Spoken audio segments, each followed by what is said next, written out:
Hello everyone, स्वागत है आपका आपके अपने यूट्यूब चैनल आर्क्यूमिनियम केमिस्ट्री क्लासेस पर। आज हम पढ़ेंगे effect of temperature on reaction rate. अब देखिए, सेकंड जो वीडियो था काइनेटिक्स का, उसमें हमने factors affecting rate of reaction पढ़ा था। उसमें हमने एक फैक्टर टेम्परेचर भी पढ़ा था, लेकिन वहाँ पर हमने बहुत ज़्यादा डिटेल में नहीं पढ़ा था। यहाँ पर हम कवर करेंगे। देखिए, थोड़ा सा मैं आपको रिकैप करूँ अगर, तो वहाँ पर हमने टेम्परेचर इफेक्ट में ये पढ़ा था कि अगर आप 10 डिग्री सेंटीग्रेड टेम्परेचर बढ़ाते हैं, वहाँ पर हमने क्या पढ़ा था कि अगर आप 10 डिग्री सेंटीग्रेड टेम्परेचर बढ़ाते हैं, मतलब जो भी टेम्परेचर पे रिएक्शन हो रही है उससे अगर आप 10 डिग्री टेम्परेचर इंक्रीज कर रहे हैं, तो जो रिएक्शन रेट है वो कितनी गुना हो रही है? 2 या फिर 3 गुना, या हम कहें 2 से 3 गुना, और की जगह हम क्या कह सकते हैं? 2 से 3 गुना। मतलब हमने क्या देखा कि अगर आप 10 डिग्री सेंटीग्रेड टेम्परेचर बढ़ा रहे हैं तो रिएक्शन 2 से 3 गुना हो रही है। कितनी हो रही है? 2 से 3 गुना। वहां पर हमने एक टर्म काम में ली थी, टेम्परेचर कोफिशिएंट। क्या काम में ली थी? Temperature coefficient. अब देखिए, टेम्परेचर कोफिशिएंट था क्या? रेट कांस्टेंट टेम्परेचर T+10 पर डिवाइडेड बाय रेट कांस्टेंट किस पर? टेम्परेचर T पर। और इसकी वैल्यू हमने मानी थी लगभग कितनी आती है? 2 आती है। क्या आती है? 2। तो ये आपके रेट कांस्टेंट किसी टेम्परेचर T पर और रेट कांस्टेंट किसी टेम्परेचर T जो है उससे 10 डिग्री ज़्यादा पर, ये आपके टेम्परेचर कोफिशिएंट कहलाता है। ये हमने वहाँ पढ़ लिया था। तो देखिए, ये जो अजम्पशन है ये एक लिमिटेड रेंज पर लागू होता है। लिमिटेड रेंज का मतलब क्या है कि अगर आप टेम्परेचर को 25 डिग्री से 35 डिग्री कर रहे हैं तो वहाँ पर लागू हो जाएगा, या हम कहें 35 से 45 कर रहे हैं वहाँ पर लागू हो जाएगा। लेकिन ये सारी रेंज पर लागू हो ऐसा ज़रूरी नहीं है। मतलब ऐसा नहीं है कि हम 100 से 110 करें तो भी लागू हो जाए, 110 से 120 करें तो भी लागू हो जाए, ऐसा पॉसिबल नहीं है। मतलब जो डेविएशन है वो आता रहता, मतलब ये कांस्टेंट नहीं रहता, मतलब ये कांस्टेंट नहीं रहता। तो देखिए, ये लिमिटेड कंडीशन पे लागू होता है। एग्जैक्ट अगर हम बिहेवियर की बात करें टेम्परेचर की, तो वो हमने देखा किससे? आर्नियस इक्वेशन से। किससे देखा? Arrhenius equation. आर्नियस इक्वेशन जो है टेम्परेचर की जो लॉन्ग रेंज है उस पर बिहेवियर बताता है कि टेम्परेचर से रिएक्शन रेट पर क्या इफेक्ट पड़ेगा। तो देखिए, ये भी आपको ध्यान रखना है, इस पर भी क्वेश्चन आते हैं। ये मैंने आपको पहले पढ़ा दिया था, थोड़ा सा मैंने आपको रिकॉल करा दिया। अब आज का जो हमारा मेन हेडिंग है वो है आर्नियस इक्वेशन। तो जो टेम्परेचर का बिहेवियर है रिएक्शन रेट के प्रति, या हम कहें टेम्परेचर चेंज करने पर रिएक्शन रेट में क्या चेंज आता है, वो हम पढ़ते हैं आर्नियस इक्वेशन से। बहुत इंपॉर्टेंट है, सिंपल सा आपको ध्यान रखना है आर्नियस इक्वेशन है क्या। एक फॉर्मूला मैं आपको लिखवा देता हूँ, K = A e⁻⁻ ये आपको ध्यान रखना। बहुत ही सिंपल सा फॉर्मूला है आर्नियस इक्वेशन। अब देखिए, इसकी मैं डिफरेंट फॉर्म आपको अभी लिखवाऊंगा। अब नोटेशन जो है कई बार EA लिखा होता है, कई बार सिंपल E लिखा होता है। ठीक है, मैं आपको बता देता हूँ। K जो है, अब देखिए, एक स्मॉल k होता है और एक कैपिटल K होता है। कैपिटल K जो होता है वो इक्विलिब्रियम कांस्टेंट को बताता है। ठीक है, किसको बताता है? इक्विलिब्रियम कांस्टेंट को। और जो स्मॉल k है वो किसको बता रहा है? रेट कांस्टेंट को। किसको बता रहा है? रेट कांस्टेंट को। तो यहाँ पर जो केक हमने काम में लिया है वो स्मॉल के है, जिसका मतलब है रेट कांस्टेंट। ठीक है, स्पेसिफिक रिएक्शन रेट भी हमने कहा था, वेलोसिटी कोफिशिएंट भी कहा था, नॉर्मली हम इसको रेट कांस्टेंट कहते हैं। अब यहाँ पर जो आर्नियस इक्वेशन है वो क्या है? बहुत इंपॉर्टेंट है, इस पे ग्राफ भी आता है, न्यूमेरिकल भी आता है, आपको ध्यान रखना है। और फॉर्मूला भी पूछता है, डिफरेंट फॉर्म में देगा कि कौन सा फॉर्मूला सही है कौन सा नहीं है। तो आपको देखिए क्या ध्यान रखना है, सबसे पहले तो ये फॉर्मूला ध्यान रखिए आर्नियस इक्वेशन का। क्या है? K = A e⁻⁻ E का मतलब यहाँ पर एक्सपोनेंशियल है। E का मतलब क्या है? एक्सपोनेंशियल। तो अगर मैं इसी को डिफरेंट फॉर्म में लिखूं तो मैं कैसे लिख सकता हूँ? K = A, कैसे लिख सकता हूँ? K = A और E की जगह मैं लिख सकता हूँ एक्सपोनेंशियल। क्या लिख सकता हूँ? एक्सपोनेंशियल। और बाकी जो टर्म है वो ब्रैकेट में आ जाएगी। क्या टर्म आ जाएगी? -EA/RT। अब देखिए, EA को आप E भी लिख सकते हैं, EA की जगह आप कैपिटल E भी लिख सकते हैं। इनका मैं आपको मतलब बता दूंगा। तो देखिए, एक फॉर्म आपने ऐसे लिखी जो आपको बेसिक ध्यान रखना है। फॉर्मूला स्टार्ट यहाँ से हम कर रहे हैं, K = A e⁻⁻ A आपके कांस्टेंट है, मैं अभी बता दूंगा। E जो है वो एक्सपोनेंशियल को बताता है। किसको बताता है? एक्सपोनेंशियल को। तो मैंने क्या लिखा है यहाँ पर? एक्सपोनेंशियल। और -EA/RT ब्रैकेट में आ गया। अब यहाँ पर कौन सी टर्म क्या है मैं आपको बताता हूँ। K जो है वो रेट कांस्टेंट है। K क्या है? Rate constant. K क्या है? रेट कांस्टेंट, वेग नियतांक है। क्या है? वेग नियतांक। A जो है आर्नियस कांस्टेंट कहते हैं उसको, आर्नियस कांस्टेंट। आर्नियस कांस्टेंट कहते हैं, आर्नियस पैरामीटर भी कहते हैं, एक्सपोनेंशियल फैक्टर भी कहते हैं, और आपके फ्रीक्वेंसी फैक्टर भी कहते हैं। बात समझ में आई? वापस से रिपीट कर रहा हूँ, आर्नियस कांस्टेंट, फ्रीक्वेंसी फैक्टर भी कहते हैं इसको, फ्रीक्वेंसी फैक्टर। देखिए डिफरेंट नाम है इसके, आरएमएस कांस्टेंट भी कहते हैं, फ्रीक्वेंसी फैक्टर भी कहते हैं, आरएमएस पैरामीटर भी कहते हैं। कांस्टेंट की जगह हम आरएमएस पैरामीटर भी कहते हैं। तो देखिए RMS constant, RMS parameter, frequency factor, और एक नाम और आता है प्री एक्सपोनेंशियल फैक्टर। एक क्या आता है? Pre exponential factor. तो देखिए आपने क्या देखा, k equals to A E की power minus E upon R T. के हो गया रेट कांस्टेंट, ए जो है उसको हम क्या क्या कह सकते हैं? RMS constant, RMS parameter, frequency factor और प्री एक्सपोनेंशियल फैक्टर। अब देखिए फ्रीक्वेंसी फैक्टर क्यों कहता है मैं आपको भी बताता हूँ, ठीक है। अब देखिए फ्रीक्वेंसी तो आपको समझ में आती है कि फ्रीक्वेंसी का मतलब क्या होता है। फ्रीक्वेंसी की यूनिट होती है हर्ट्स में। किस में होती है? हर्ट्स में। वो मैं अभी आपको समझाता हूँ। इसके बाद आप क्या है, ई की power minus E upon R T. तो यहाँ पर जो ई ए है, ये ई ए जो है इसको हम कहते हैं एक्टिवेशन एनर्जी। क्या कहते हैं? Activation energy.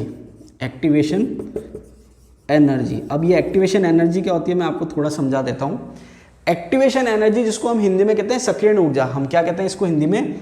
सक्रियण ऊर्जा। अब सक्रियण ऊर्जा होता क्या है मैं आपको बाद में डिटेल में बताऊंगा, थोड़ा सा मैं हिंट दे देता हूँ कि जैसे मान लीजिए ये आपके रिएक्शन कोऑर्डिनेट है, रिएक्शन कोऑर्डिनेट, या रिएक्शन प्रोग्रेस भी कह देते हैं, और ये आपके पोटेंशियल एनर्जी है, या टोटल एनर्जी भी कई बार हम लिख देते हैं, और ये इस टाइप से ग्राफ दे रखा होता है। ये रिएक्टेंट साइड को बताता है, ठीक है, ये प्रोडक्ट साइड को बताता है, और ये एक सिचुएशन आती है कि रिएक्टेंट की एनर्जी कम है, प्रोडक्ट की एनर्जी कम है, और बीच में एक एनर्जी जो है वो ज़्यादा होती है। अब ये जो ज़्यादा एनर्जी है, मैक्सिमम एनर्जी जो है, और रिएक्टेंट से जो डिफरेंस है, रिएक्टेंट की एनर्जी और मैक्सिमम एनर्जी, उसका जो डिफरेंस है उसको हम कहते हैं एक्टिवेशन एनर्जी। क्या कहते हैं? Activation energy. मतलब रिएक्टेंट को प्रोडक्ट बनाने के लिए जो मिनिमम एनर्जी चाहिए उसको हम एक्टिवेशन एनर्जी कहते हैं। इसको मैं डिटेल में आपको और बताऊंगा बाद में, अभी इतना ही आपको काफ़ी है, ठीक है। आपको ध्यान रखना है एक्टिवेशन एनर्जी का मतलब क्या है कि रिएक्टेंट को अगर प्रोडक्ट बनाना है तो जो उसको मिनिमम एनर्जी चाहिए उसको हम एक्टिवेशन एनर्जी कह रहे हैं। तो एक बार आप इतना ध्यान रख लीजिए। इसके बाद आर जो है, आर है आपके गैस कॉन्स्टेंट। आर क्या है? आपके गैस कांस्टेंट, या गैस नियतांक भी आप हिंदी में कह सकते हो। और टी जो है वो टेम्परेचर है, आप जानते ही हैं। टी जो है वो आपके क्या है? टेम्परेचर। लेकिन इंपॉर्टेंट बात यह है कि आपको केल्विन में लेना है। किस में लेना है? केल्विन में। अगर मान लीजिए कोई न्यूमेरिकल आता है तो आपको टेम्परेचर की वैल्यू जो है केल्विन में रखनी है। किस में रखनी है? केल्विन में। तो देखिए ये जो आरएमएस इक्वेशन थी k equals to A E की power minus E upon R T, इसको मैंने दूसरी फॉर्म में लिख दिया k equals to A exponential minus E upon R T. कैसे भी लिख सकते हैं, क्योंकि देखिए एग्जाम में क्वेश्चन आता है कि निम्न में से कौन सी आरएमएस इक्वेशन है, तो वहां पर वो डिफरेंट फॉर्म देता है। ऐसा नहीं है कि जो आपने याद करी है वही आपको देगा, वो किसी भी फॉर्म में दे सकता है। तो ये एक फॉर्म मैंने आपको दो फॉर्म लिख दी यहाँ पर, ठीक है। ये भी आपके हो गया। अब यहाँ पर बात आती है, ए मैंने आपको बता दिया इसको क्या क्या कहते हैं, RMS constant, RMS parameter, frequency factor और प्री एक्सपोनेंशियल फैक्टर। अब यहाँ पर मैंने आपसे कहा कि फ्रीक्वेंसी फैक्टर्स को नाम हमने क्यों दिया, तो फ्रीक्वेंसी फैक्टर नाम इसको इसलिए पड़ा कि अगर आपसे कोई पूछे ए की यूनिट क्या होगी, अगर आपसे कोई पूछे ए की यूनिट क्या होगी, तो देखिए जो आपके एक्सपोनेंशियल वाला पार्ट होता है वो यूनिटलेस होता है। क्या होता है? यूनिटलेस। तो इसकी अगर हम बात ना करें तो अब बात है ए की, तो ए की यूनिट वही होगी जो किसकी होगी? के की होगी। मतलब के की यूनिट और ए की यूनिट सेम होगी। के क्या है? Rate constant. ए क्या है? आरएमएस फैक्टर या आरएमएस पैरामीटर, ठीक है। RMS constant, RMS parameter, RMS factor कुछ भी आप कह सकते हो, प्री एक्सपोनेंशियल फैक्टर कुछ भी आप कह सकते हो। तो यहाँ पर ए की यूनिट वही है जो के की है, ठीक है। बात समझ आई?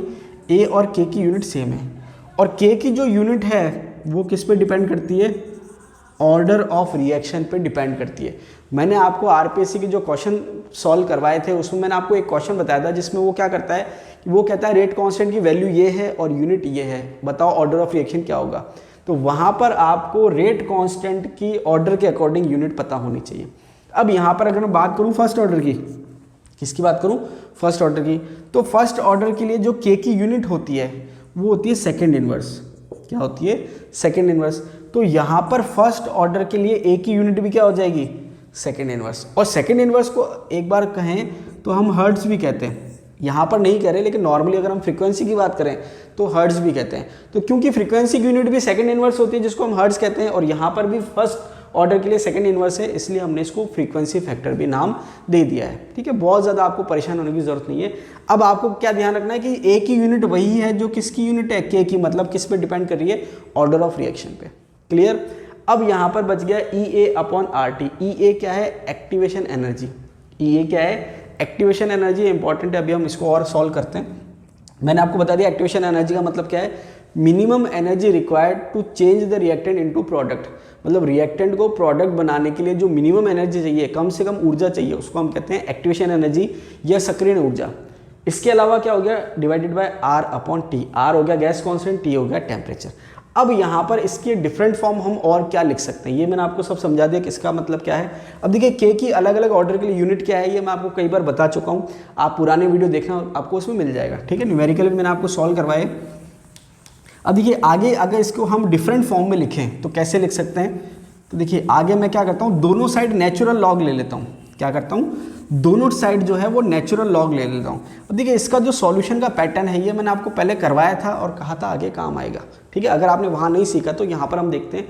अगर मैं इसका दोनों साइड नेचुरल लॉग ले लूँ तो नेचुरल लॉग लेने पर क्या आएगा, मैं यहाँ लिख देता हूँ LNK equals to, natural log का मतलब LN लिखते हैं हम। अब LN का मतलब क्या होता है, बेस E।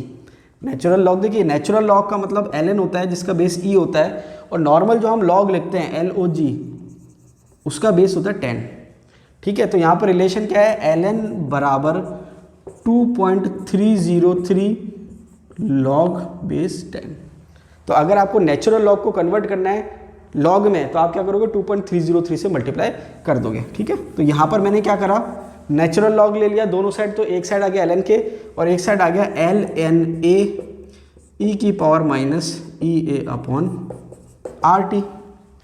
अब आपके अगर मल्टीप्लाई में होता है, जैसे मैं यहाँ लिख देता हूँ LNA और B, इस टाइप से लिखा हुआ है, या लॉग भी कह सकते हैं, तो इसको मैं ऐसे लिख सकता हूँ LNA प्लस LNB, ऐसे लिख सकता हूँ। मतलब जो मल्टीप्लाई में टर्म है उसको मैं सेपरेटली क्या कर सकता हूँ, लॉग ले सकता हूँ और प्लस में लिख सकता हूँ। तो यहाँ पर जब मैं इसको सॉल्व करूँगा तो मैंने कहा एक टर्म ये हो गई और एक टर्म पूरी ये हो गई। ठीक है, तो मैंने क्या करा, LNK इक्वल्स टू LNA ये हो गया प्लस LN e की पावर माइनस EA/RT। क्लियर। अब यहाँ पर क्या है कि अगर आप नेचुरल लॉग कहें चाहे लॉग कहें, जैसे मैंने कह दिया लॉग a की पावर x, तो इसको मैं कैसे लिख सकता हूँ, x log a। मतलब जो पावर है वो आपके आगे मल्टीप्लाई हो जाएगी, बाकी ऐसा कैसा आ जाएगा। तो यहाँ पर जो पावर है माइनस EA/RT वो मैंने आगे ले लिया, तो ये हो जाएगा LNK equals to LNA minus EA/RT। क्या हो गया, माइनस EA/RT। अब बच गया क्या, LNE। तो ये मैंने आपको प्रीवियस वीडियोस में भी बताया था कि जिसका बेस होता है, जैसे LN का बेस क्या है E, तो मैं लिख देता हूँ, और आप अगर उसी का लॉग ले रहे हो, या मैं कहूँ लॉग सिंपल है, इसका बेस क्या है 10, तो अगर आप उसी का लॉग लोगे, मतलब जिसका जो बेस है अगर आप उसी का लॉग लोगे तो वैल्यू 1 आती है। क्या आती है, 1। तो यहाँ पर LN का बेस E है और E का ही आप लॉग ले रहे हो तो इसकी वैल्यू क्या आएगी, 1। तो यहाँ पर क्या बच गया, LNK equals to LNA minus EA/RT, क्योंकि इसकी वैल्यू क्या हो गई, 1 हो गई। तो यहाँ पर आपके ये दूसरा फॉर्मूला आ गया। तो देखिए ये इंपॉर्टेंट है, ये आपको ध्यान रखना है, स्टार्टिंग फॉर्मूला यही है, फिर वो भी आप ध्यान रख सकते हैं, डिफरेंट फॉर्म में दे सकता है। और फिर इंपॉर्टेंट फॉर्मूला आता है ये वाला, LNK equals to LNA minus EA/RT। अब मैंने आपको बताया था कि नेचुरल लॉग को अगर आप सिंपल लॉग में कन्वर्ट करेंगे तो 2.303 से क्या करते हैं, मल्टीप्लाई करते हैं। तो मैं यहाँ लिख देता हूँ 2.303 log K equals to 2.303 log A, इसके नीचे लिख रहा हूँ मैं माइनस EA/RT। ये मैंने कर दिया। मैंने क्या करा, नेचुरल लॉग को कन्वर्ट कर दिया लॉग में, लॉग बेस 10 में कर दिया, तो 2.303 से मैंने क्या करा, मल्टीप्लाई कर दिया। अब यहाँ पर क्या है कि दो जगह आपको 2.303 लिखना पड़ रहा है, तो इजी करने के लिए हमने क्या करा, पूरी जो टर्म है लेफ्ट हैंड साइड और राइट हैंड साइड हमने क्या करा, 2.303 से डिवाइड कर दिया। क्या कर दिया, डिवाइड। तो इक्वेशन का फॉर्म चेंज हो जाएगा। कैसे चेंज हो जाएगा, ये हो जाएगा log K equals to log A minus E A upon 2.303 RT, ये आपके फॉर्म आ जाएगा। देखिए हमने क्या करा, 2.303 से डिवाइड कर दिया तो ये कैंसिल हो गया, ये कैंसिल हो गया और 2.303 नीचे रह गया। तो यहाँ पर नेक्स्ट फॉर्म क्या आ गया, log K equal to log A minus E upon 2.303 RT। बात समझ में आई या नहीं आई? तो देखिए यहाँ पर आपके सबसे पहला फॉर्मूला ये हो गया, दूसरा फॉर्मूला ये भी आप ध्यान रख सकते हैं, हालांकि इतना इंपॉर्टेंट नहीं है ये वाला, लिखने का तरीका वो है बस, और कुछ नहीं है। तीसरा फॉर्मूला जो है इंपॉर्टेंट वो ये है, और चौथा फॉर्मूला जो है वो ये है। समझ में आई बात? सबसे इंपॉर्टेंट ये वाला और ये वाला, ये आपको ध्यान रखने, सारे ही आपको ध्यान रखने हैं, क्योंकि आप क्या करोगे, एक याद करोगे तो वो चेंज करके दे देगा। वो पूछेगा आपसे कि निम्न में से आरएनएस इक्वेशन कौन सी है, which of the following is RNS equation. तो आपको सारे फॉर्मूले याद होने चाहिए, ठीक है। याद क्या करना, आपको सॉल्व करना आना चाहिए कि एक फॉर्मूले से आप दूसरे फॉर्मूले में कैसे कन्वर्ट कर सकते हैं। ये आपके न्यूमेरिकल में भी काम आएगा। अब देखिए न्यूमेरिकल में कई बार क्या होता है, वो इस इक्वेशन को कंपेयर कराता है। क्या कराता है? कंपेयर कैसे? जैसे मान लीजिए एक उसने कहा कि log k equals to 5 minus 10 upon 2.303 RT, इस टाइप से कर दिया। अब वो आपसे कहेगा कि ये इक्वेशन है और आप बताइए कि एक्टिवेशन एनर्जी कितनी होगी। तो वहाँ पर आपको क्या करना होता है, कंपेयर करना होता है। क्या करना होता है? कंपेयर करना होता है। कैसे कंपेयर करना है? log k की जगह log k दे रखा है, log a की जगह 5 दे रखा है, माइनस की जगह माइनस है, 2.303 की जगह 2.303 है, r की जगह r है और t की जगह t है, e a की जगह क्या लिख दिया उसने? 10। तो यहाँ पर वैल्यू क्या आ जाएगी e a की? 10 आ जाएगी। क्या आ जाएगी? 10। या फिर मैं दूसरा फॉर्म लिखूं, जैसे मान लीजिए एक तो तरीका ये है, या फिर वो लिख दे, देखिए क्या लिख दे वो, k equals to a e की पावर माइनस, अब देखिए क्या लिख दे, 10 अपॉन RT। तो अब आप इसको कंपेयर करेंगे, k की जगह k है, a की जगह a है, e की जगह e है, माइनस की जगह माइनस है और RT की जगह RT है। तो यहाँ पर e a की जगह क्या है? 10। या फिर वो t भी हटा दे, क्या हटा दे? t हटा दे। तो अब आप कैसे कंपेयर करेंगे कि यहाँ पर आप क्या देखेंगे कि 10 दे रखा है। क्या दे रखा है? 10। किसकी जगह दे रखा है?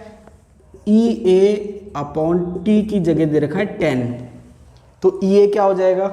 ई ए हो जाएगा ई ए इक्वल्स टू 10 इंटू टी। तो यहाँ पर आपको वो टेम्परेचर की वैल्यू देगा, वहाँ से आप टी जो है वैल्यू पुट करके मल्टीप्लाई करके ई ए की वैल्यू निकाल सकते हैं। ध्यान रखना टेम्परेचर केल्विन में आएगा। किस में आएगा? केल्विन में। बात समझ में आ रही है? तो ये कंपैरिजन बता रहा हूँ न्यूमेरिकल के लिए, वो आपसे पूछता है एग्जाम में, किसी न किसी इक्वेशन को कंपेयर कराएगा, पूछेगा एक्टिवेशन एनर्जी बताओ। चाहे वो ये वाले फॉर्मूले से कंपेयर करा सकता है, चाहे वो ये वाले फॉर्मूले से कंपेयर करा सकता है। अब इसके अलावा एक फॉर्मूला और होता है, उसको डेरिवेशन में जाने की जरूरत नहीं है, मैं आपको थोड़ा सा हिंट दे देता हूँ, डायरेक्ट लिख देता हूँ फिर उसके बाद में फॉर्मूला। अब जैसे मान लीजिए मैं दो टेम्परेचर की बात कर रहा हूँ। किसकी बात कर रहा हूँ? दो टेम्परेचर। मैंने कहा एक तो मैंने कहा टेम्परेचर T1 है, तो ये हो गया log K1 और ये हो गया टेम्परेचर T1। अब मैंने अजम्पशन क्या माना कि अगर आप टेम्परेचर चेंज कर रहे हैं तो वहाँ पर जो A की वैल्यू है वो कांस्टेंट है और एक्टिवेशन एनर्जी है वो भी क्या है? कांस्टेंट। इसके बाद मैंने दूसरा फॉर्मूला सेम लिखा अलग टेम्परेचर के लिए, तो मैंने कहा log K2, ये log K1 हो गया, ये हो गया log K2 बराबर log A माइनस। तो देखिए यहाँ पर आपने टेम्परेचर चेंज करा, मैंने कहा टेम्परेचर T2 है, तो यहाँ पर K1 था टेम्परेचर T1 के लिए, T2 के लिए हो गया K2, तो ये हो गया log K2 बराबर log A minus EA upon 2.303 RT2। क्या हो गया? RT2। तो ये आपके दो इक्वेशन हो गई, मैंने कहा इक्वेशन 1 हो गई और ये हो गई इक्वेशन 2। क्या हो गई? इक्वेशन 1 और इक्वेशन 2। अब यहाँ पर आप क्या करेंगे? 2 में से 1 माइनस करेंगे। क्या करेंगे? 2 में से 1 माइनस करेंगे। तो यहाँ पर जब आप 2 में से 1 माइनस करेंगे तो देखिए क्या आ जाएगा? Equation 2 minus equation 1।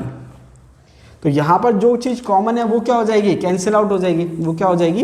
Cancel out हो जाएगी। तो देखिए फाइनली क्या होगा यहाँ पर आप देखेंगे 2 - 1 है, तो मैं लिख देता हूँ लेफ्ट हैंड साइड को लेफ्ट हैंड साइड लिख देता हूँ, तो ये हो जाएगा log k2 minus log k1। भाई 2 में से 1 माइनस करा तो log k2 left hand side का है और log k1 left hand side का। अब log a और log a क्या हो जाएगा, कैंसिल आउट हो जाएगा। अब 2 - 1 लिखना है, तो ये लेफ्ट हैंड साइड का हो गया। अब 2 - 1 लिखना है, तो 2 तो देखिए एज इट इज आएगा, तो ये आ जाएगा -EA/2.303 RT2। -1 है तो माइनस माइनस क्या हो जाएंगे, प्लस हो जाएंगे, तो हो जाएगा +EA/2.303 RT1।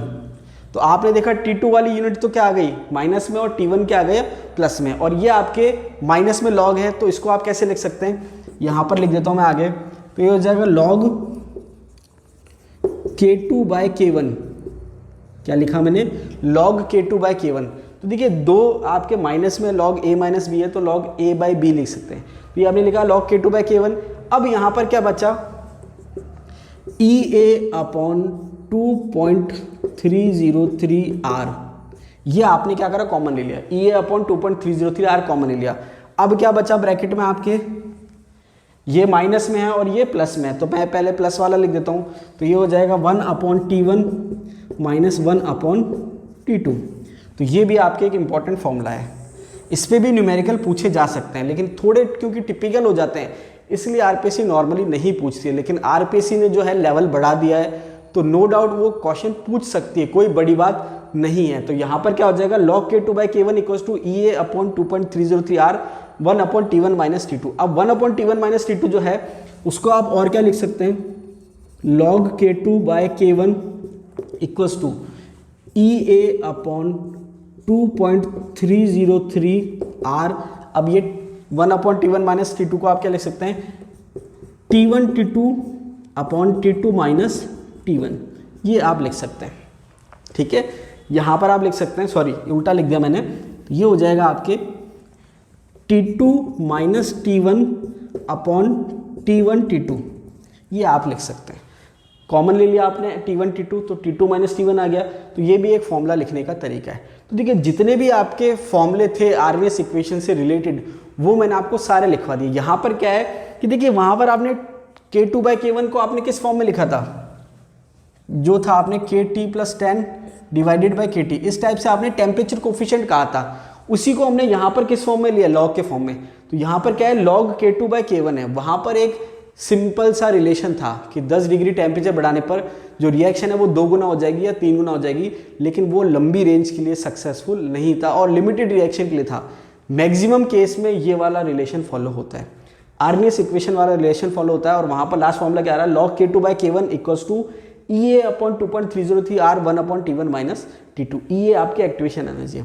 इस फॉर्मूले से भी न्यूमेरिकल पूछा जा सकता है। वो आपसे क्या पूछ लेगा, एक्टिवेशन एनर्जी पूछ लेगा या कुछ ही पूछ सकता है। तो ये आप ध्यान रखना, इंपॉर्टेंट फॉर्मूला है, लेकिन थोड़ा सा टिपिकल पड़ता है, इसलिए ज़्यादा क्वेश्चन आरपीएससी इस पे नहीं पूछती है। अब देखिए लास्ट में जो है हम ग्राफ देख लेते हैं, आरएस इक्वेशन से जो रिलेटेड ग्राफ है, एक या दो ग्राफ आप कह सकते हैं, वो दोनों देख लेते हैं। तो देखिए ग्राफ की अगर हम बात करें तो वापस से हम इक्वेशन देखेंगे। देखिए मैंने आपसे समझाया था कि अगर आपको ग्राफ पढ़ना है तो आपको ग्राफ रटने की ज़रूरत नहीं है, आपको इक्वेशन ध्यान होनी चाहिए। तो देखिए अभी हमने इक्वेशन क्या लिखी थी, ln k = ln a - EA/RT। अगर इसी इक्वेशन के हिसाब से अगर हम देखें तो ग्राफ जो बन रहा है वो किस किस के बीच में बन रहा है, मैंने कहा एक तो है ln k के बीच में और किसके बीच में, 1/t के बीच में। किसके बीच में, ln k और 1/t। तो देखिए ये जो इक्वेशन है ये किसके जैसी हो रही है, y = -mx + c। अगर आप इसको कंपेयर करेंगे तो ln k जो है y के बराबर है और c जो है वो ln a के बराबर है, और -mx जो है वो ये रहा -EA/RT। तो जब आप ये वाली इक्वेशन देखते हैं y = -mx + c, इसका मतलब इंटरसेप्ट पॉजिटिव है और स्लोप क्या है, नेगेटिव। तो यहाँ पर इसका ग्राफ आता है ऐसे। तो ये जो आपकी वैल्यू है इंटरसेप्ट की, यहाँ पर तो ln k है, ये जो आपके आ रही है ये किसके बराबर आ रही है, ln a के बराबर। किसके बराबर आ रही है, ln a के बराबर। और यहाँ पर आपके 1/t तो आ गया आपके x की जगह, अब बचा क्या, -EA/R। तो जो स्लोप है जो स्लोप है वो क्या आ रहा है minus E A upon R.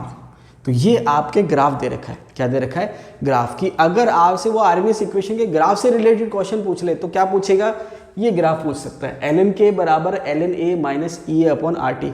तो ग्राफ किसके बीच में बन रहा है, L N K versus 1 upon T. ध्यान रखना टी नहीं है 1 अपॉन टी है। तो यहाँ पर आपके जो इंटरसेप्ट आएगा जिसको हिंदी में कहते हैं अंतःखंड, वो आएगा एल एन ए। क्या आएगा एल एन ए। और दूसरी बात ये है कि जो स्लोप आएगा नेगेटिव आएगा, वो कितना आ रहा minus E A upon R. I think आपको क्लियर हो गया होगा। इसके अलावा अगर वो नेचुरल लॉग की जगह सिंपल लॉग दे दे, क्या दे दे सिंपल लॉग, तो वहाँ कैसे करेंगे। देखिए वहाँ पर भी कोई बहुत टिपिकल नहीं है, अभी हमने फॉर्मूले पढ़े हैं वो देख लेते हैं। देखिए अगर नेचुरल लॉग की जगह आपको सिंपल लॉग बेस 10 दे रखा हो, क्या दे रखा हो सिंपल लॉग बेस 10 दे रखा हो, तो वहाँ पर कैसे सॉल्व करेंगे। तो मैं आपको बता देता हूँ कि यहाँ पर अगर मैं इसको लॉग बेस 10 में लिखता तो मैं क्या लिखता, लॉग के बराबर log A minus E A upon 2.303 R T. केवल इतना सा फर्क आ रहा है। क्या फर्क आ रहा है कि एल एन की जगह मैंने लॉग के लिख दिया तो लास्ट में 2.303 नीचे आ रहा है, जो कि मैंने आपको समझा दिया कैसे आता है। तो जब यहाँ पर आप ग्राफ बनाएंगे तो ग्राफ किसके पीछे बनेगा, एक तो आएगा लॉग के जो कि ये रहा, और दूसरी साइड वापस से क्या आएगा 1 अपॉन टी। तो इसका ग्राफ भी बिल्कुल सेम आएगा।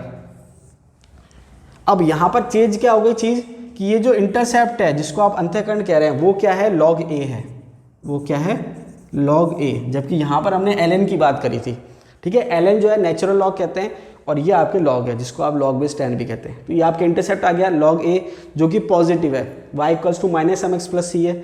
अब ये स्लोप नेगेटिव है, तो जो स्लोप है 1 अपॉन टी के वर्सेज आप ग्राफ ले रहे हैं लॉग के वर्सेज 1 अपॉन टी। तो 1 अपॉन टी जब आपने हटा दिया तो बचा क्या माइनस ई ए। तो यहाँ पर स्लोप क्या आएगा minus E A upon 2.303 R. बहुत इंपॉर्टेंट है। तो देखिए मैंने आपसे कहा था कि जब आप ग्राफ की बात करते हैं तो एक तो फर्स्ट ऑर्डर का जो ग्राफ था वो बहुत इंपॉर्टेंट था, दूसरे अगर हम बात करें तो ये इंपॉर्टेंट है क्योंकि आरएमएस इक्वेशन पे क्वेश्चन आता ही आता है।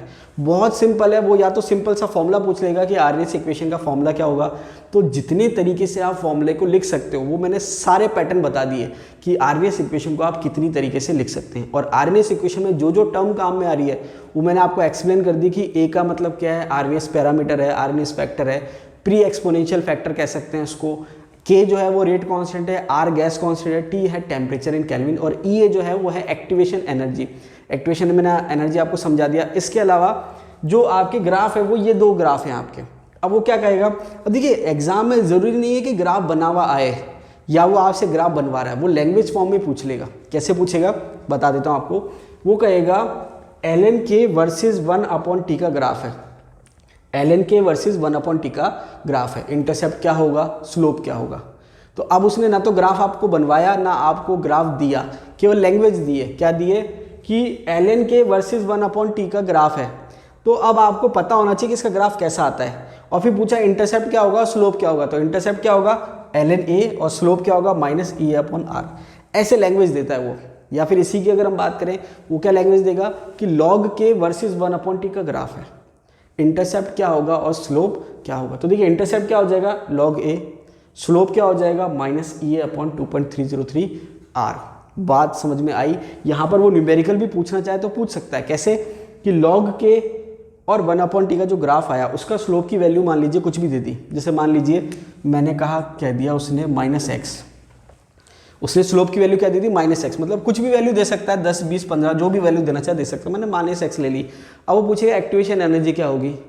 तो यहाँ पर आपको क्या करना है, दोनों को बराबर करना है, माइनस से माइनस कैंसिल आउट हो जाएगा और ई ए जो है उसको निकालना है, तो ये यहाँ जाके मल्टीप्लाई हो जाएगा। तो यहाँ पर भी वो न्यूमेरिकल पूछ सकता है। देखिए आप जितनी ज़्यादा प्रैक्टिस करेंगे उतना ही बेहतर होगा एग्जाम के पॉइंट ऑफ व्यू से। तो देखिए ये जितनी भी डिटेल थी आरएमएस इक्वेशन से रिलेटेड या effect of temperature on reaction rate. Effect of temperature on reaction rate को हमने दो पार्ट में पढ़ा है। एक पार्ट जो हमने स्टार्टिंग में पढ़ा था factor affecting rate of reaction वो था, वो सिंपल के लिए था। और उसके बाद जब हम डिटेल में पढ़ते हैं तो दूसरा पार्ट ये था आरएमएस इक्वेशन। देखिए आरएमएस इक्वेशन जो है मैथमेटिकल इक्वेशन है और एक्सपेरिमेंटल कंडीशन के बेस पे हमने ये इक्वेशन को बनाया है। है, ये आर्गेनियस ने जो इक्वेशन दी है एक्सपेरिमेंटल कंडीशन के बेस पे दी है, तो ये मैक्सिमम केस में फॉलो होती है। नेक्स्ट वीडियो में हम पढ़ेंगे थ्योरी। थ्योरी का मतलब क्या होता है कि जो आपके पास रिजल्ट ऑलरेडी प्रेजेंट हैं उसको कैसे एक्सप्लेन किया जाए, तो वो अलग चीज़ है और ये अलग चीज़ है। आज के लिए इतना ही। आई होप आपको समझ में आया होगा। आपको वीडियो कैसा लगा आप कमेंट बॉक्स में मुझे बता सकते हैं। अगर वीडियो अच्छा लगा तो लाइक कीजिए, दोस्तों के साथ शेयर कीजिए, और अगर आप चैनल पर नए हैं तो चैनल को सब्सक्राइब कीजिए और जो बेल आइकन है उसको दबा लीजिए ताकि आपको नोटिफिकेशन जो है टाइम टू टाइम मिलती रहे। धन्यवाद।